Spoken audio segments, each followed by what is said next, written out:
Assalamualaikum warahmatullahi wabarakatuh. Kami dari kelompok 4 di sini akan mempresentasikan mengenai sumber ilmu untuk memenuhi tugas mata kuliah filsafat ilmu. Sebelumnya kami akan memperkenalkan diri kami terlebih dahulu. Lilna Fauzia Firdausi, Ainun Rahma Izzah, Nurul Afidatu Zahra, dan Putri Amrina Rosyada. Sumber ilmu ada 4. Yang pertama rasio, yang kedua empiris, yang ketiga intuisi, dan yang keempat adalah wahyu.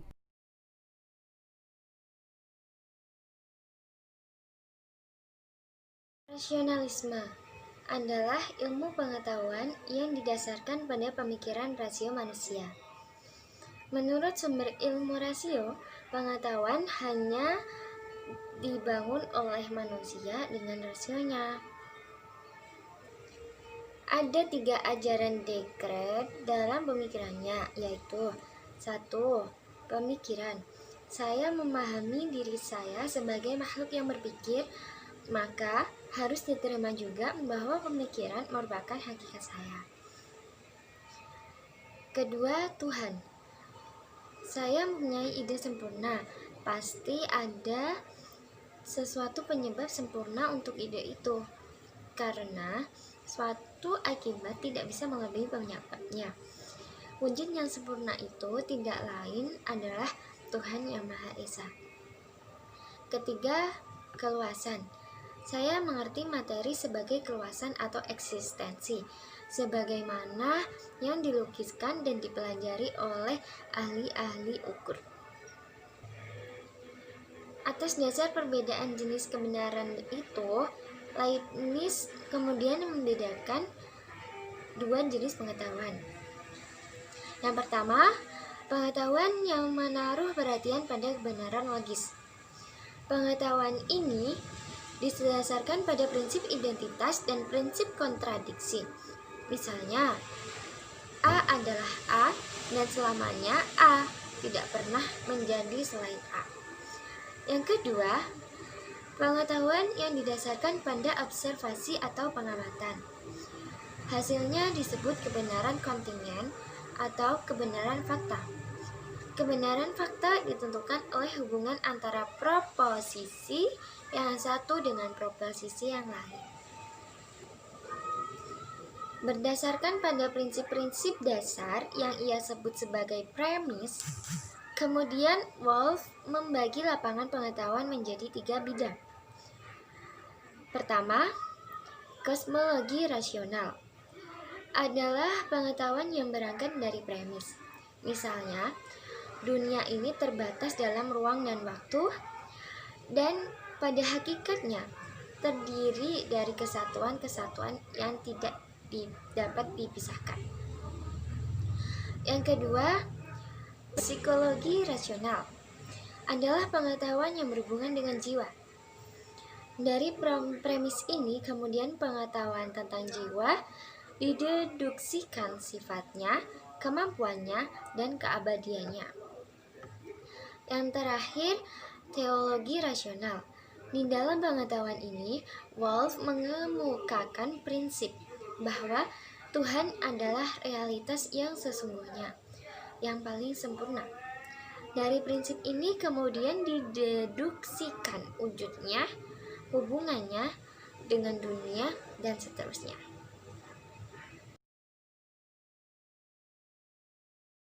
Yang kedua adalah empirisme. Yang pertama, kita akan mempelajari tentang pengertian empirisme.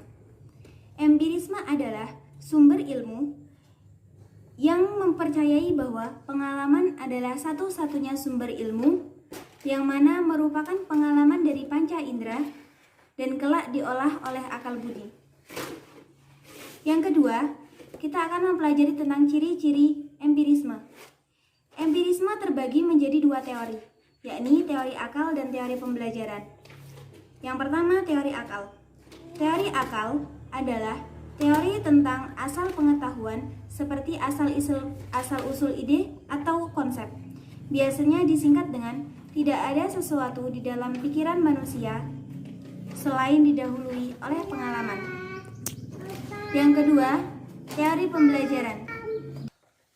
Pada teori pembelajaran, digambarkan sebagai sebuah jiwa yang lahir dan di mana semua pengetahuan belum ada selain dengan diawali dengan pengalaman.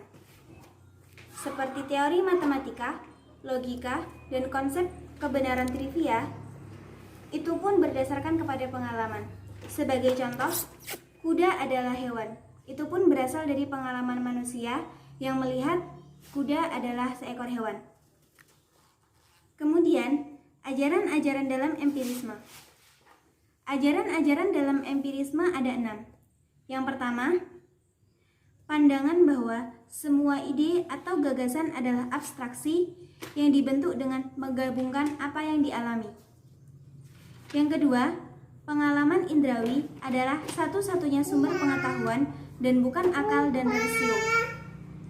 Yang ketiga, semua yang kita ketahui pada akhirnya bergantung pada data indrawi. Kemudian, yang keempat, semua pengetahuan turun secara langsung atau disimpulkan secara tidak langsung dari data indrawi, kecuali beberapa definisional logika dan matematika. Yang kelima, akal budi sendiri tidak dapat memberikan kita pengetahuan tentang rasionalitas, realitas tanpa acuan pada pengalaman, sehingga akal budi bekerja sebagai pengolah data dari pengalaman. Yang keenam, empirisme dalam filsafat mengakui bahwa pengalaman adalah satu-satunya sumber pengetahuan. Sumber ilmu yang ketiga adalah intuisi.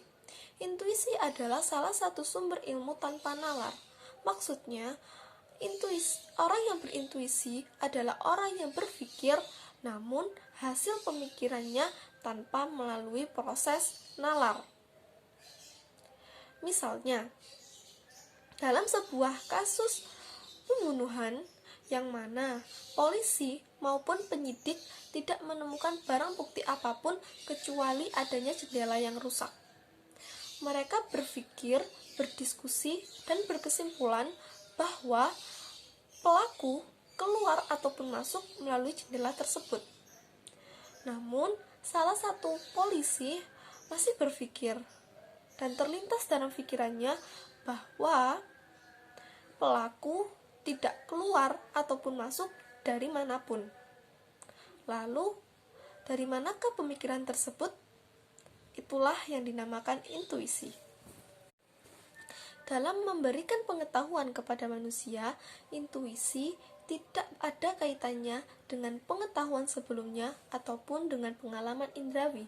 Contoh, ketika seseorang terlintas dalam pikirannya suatu keinginan dan beberapa saat kemudian keinginan tersebut terwujud, itulah yang dinamakan intuisi. Dengan kata lain, intuisi adalah sebuah pemikiran yang datang dengan tiba-tiba tanpa diketahui dari mana asal dari pemikiran tersebut. Dalam kehidupan sehari-hari, orang menyamakan antara insting dengan intuisi, padahal keduanya ini berbeda. Insting lebih dekat dengan proses-proses fisiologi, sedangkan intuisi merupakan proses psikologi. Berdasarkan konsep jiwa, intuisi terbagi menjadi 2. Yang pertama, intuisi intraversi atau tertutup. Seseorang yang termasuk dalam tipe ini mengalami kesulitan dalam berkomunikasi dengan baik, namun memiliki ketajaman intuisi yang tinggi, sehingga mampu memotivasi orang lain untuk mengambil keputusan yang luar biasa. Tipe ini tercermin pada paranormal, dukun peramal nasib, penganut agama yang fanatik, dan sebagian dari seniman. Yang kedua adalah intuisi ekstraversi atau terbuka. Seseorang yang termasuk dalam tipe ini memiliki orientasi pemikiran yang bersifat faktual, tetapi seringkali bertentangan dengan fakta yang ada. Data sensorik dan fakta empiris kerap menjadi sarana untuk menemukan hal-hal baru berdasarkan tingkat intuisinya. Mereka pintar dalam mencari cara-cara kreatif dan bidang-bidang yang baru. Namun, mereka tidak dapat bertahan dalam satu ide pekerjaan maupun lingkungan, karena suatu hal yang baru merupakan tujuan hidup mereka. Tipe ini tercermin pada pengusaha, penanam modal yang sukses, dan seniman yang terkenal.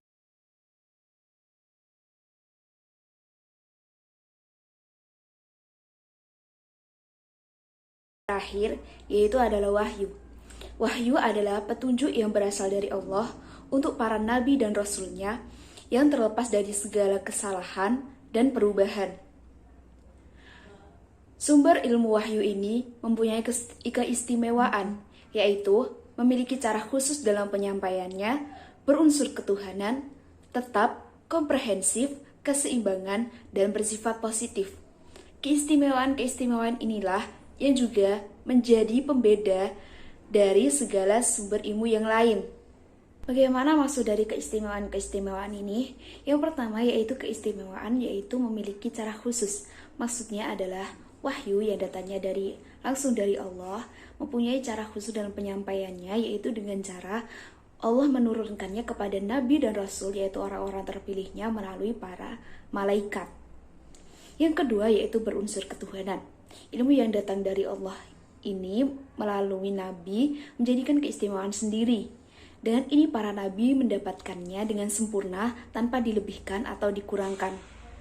Selain itu, Allah telah menjamin kebenaran penyampaian para nabi dan rasul karena Allah telah memelihara dengan sedemikian rupa agar terbebas dari kesalahan dan perubahan. Keistimewaan yang ketiga yaitu tetap. Ilmu yang berasal dari wahyu Allah ini sudah terjamin akan terbebas dari segala perubahan, hawa nafsu manusia, dan keterpengaruhan lain-lain yang bersumber dari luar. Keistimewaan keempat yaitu komprehensif. Maksudnya adalah sumber ilmu yang mencakup semua pengetahuan yang tetap dan bergerak dalam dua alam, yaitu alam gaib dan dunia nyata. Yang kelima yaitu keseimbangan. Maksudnya adalah ilmu yang bersumber dari wahyu Allah ini mencakup semua yang ada di dunia ini, termasuk ilmu yang mencakup akidah, menggabungkan antara iman yang nyata, alam nyata dan alam gaib, menggabungkan ilmu dan amal, keseimbangan hubungan antara Tuhan dan hambanya, dan sebagainya. Keistimewaan yang terakhir yaitu adalah bersifat positif. Maksudnya adalah di dalam ilmu yang bersumber dari wahyu Allah ini terdapat akidah yang mendorong untuk beribadah yang benar dan terbebas dari hanya hubungan pikiran dan akal saja. Selain itu, ilmu yang Allah turunkan ini juga mendorong manusia untuk berbuat baik terhadap manusia lain dan kepada makhluk ciptaan Allah yang lain. Namun tetap selaras dengan fitrah manusia sebagai hamba Allah. Lalu yang selanjutnya yaitu karakteristik wahyu dalam Islam. Yang pertama, pemerolehannya menurut kehendak Allah dan bukan usaha sendiri. Wahyu adalah pemberian ketuhanan yang bukan merupakan usaha sendiri, namun Allah tetap memilih hamba-hambanya, yaitu Rasul dan Nabinya sebagai objek penyampaiannya. Demikian juga, kenabian berasal dari pilihan Allah yang khusus pada salah satu makhluknya. Yang kedua yaitu ketindaktundukan wahyu kepada keinginan Rasul dan penurunannya. Maksudnya adalah wahyu terjadi tidak mengikuti atau isinya tidak mengikuti keinginan para nabi dan Rasul sebagai penyampai. Namun mutlak berasal dari Allah dan isinya pun berasal dari ketentuan Allah SWT. Yang ketiga yaitu keyakinan mutlak dengan ilmu yang datang darinya. Wahyu yang sifatnya merupakan bagian dari ilmu Allah, maka ia bersifat mutlak dan tidak terbatas. Ilmu Allah dapat menembus dan melalui batas-batas tertentu, batas-batas waktu dan tempat, dan dari sinilah wahyu mempunyai keistimewaan yang berbeda dari sumber ilmu yang lain, sehingga tidak bisa dirubah karena sifatnya yang mutlak ini. Yang selanjutnya yaitu terlepas dari pengaruh waktu dan tempat. Karena Allah merupakan sang penguasa waktu dan tempat, maka ilmu yang berasal dari wahyu yang merupakan dari Allah juga, maka tidak dapat terikat dengan waktu dan tempat. Selanjutnya, bertempatnya Allah pada proses penyampaian wahyu. Wahyu adalah sesuatu yang melalui dua entitas. Yang pertama yaitu entitas penyampai, yaitu Allah dan malaikat. Dan kedua yaitu entitas yang disampaikan, yaitu Rasul dan para nabi. Yang terakhir yaitu karakteristik memiliki sandaran. Jika sumber-sumber ilmu lain bersandarkan pada hal-hal yang fitrah dalam jiwa manusia, maka ilmu yang bersumber dari wahyu Allah langsung ini bersandarkan pada ilmu Allah. Yang mana ilmu Allah tidak mengharap bantuan dengan perantara apapun untuk sampai pada hakikat pengetahuan tersebut. Sekian presentasi dari kami. Jika ada kurang dan lebihnya kami mohon maaf. Terima kasih atas perhatiannya. Wassalamualaikum warahmatullahi wabarakatuh.